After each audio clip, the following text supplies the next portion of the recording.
নমস্কার বন্ধুরা, এস কিচেনে আপনাদের সবাইকে স্বাগত জানাই। আবার একটা রান্নার ভিডিও নিয়ে চলে এলাম।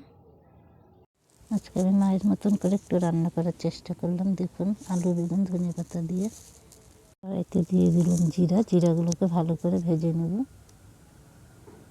এবার মাছগুলোকে ভেজে নেব। মাকে দেখতাম এভাবে গোটা গোটা মাছ রান্না করতে, খেতে কিন্তু দারুণ স্বাদ লাগে। আপনারাও এভাবে বাড়িতে ট্রাই করবেন। দেখে নিন আমি কেমন করে বানাচ্ছি। মাছ ভাজা হয়ে গেছে, এখন আমি বাটিতে নামিয়ে নিলাম। এখানে দেখুন সব মাছ ভাজা হয়ে গেছে, তেল গরম হয়ে গেছে। এবার আমি দিয়ে দিলাম জিরা, এরপর দিয়ে দিব আলুগুলোকে ভালো করে লাল লাল করে ভেজে নেব। দেখুন ভাজা হচ্ছে, এখন আমি দিয়ে দিলাম বেগুন।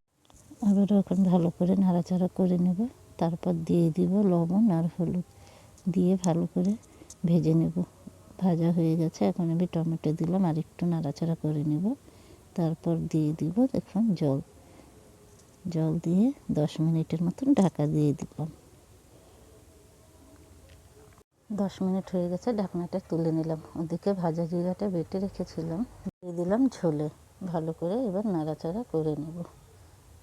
দেখুন ভালো করে নাড়াচাড়া করে নিলাম। এবার আমি মাছ ভাজা দিয়ে দিব ঝোলে।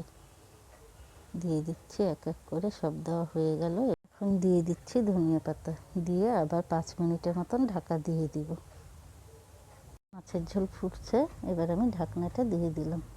5 মিনিট পরে ঢাকনাটা খুলে নিলাম। দেখুন হয়ে গেছে মাছের ঝোল। এত সুন্দর একটা সেন্ট বেরিয়েছে, আপনারা বাড়িতে না বানালে বুঝতে পারবেন না। এখন আমি নামিয়ে নিচ্ছি। দেখুন রেডি আমার মাছের ঝোল। কেমন লাগলো ভিডিওটা আপনাদের অবশ্যই জানাবেন। ধন্যবাদ।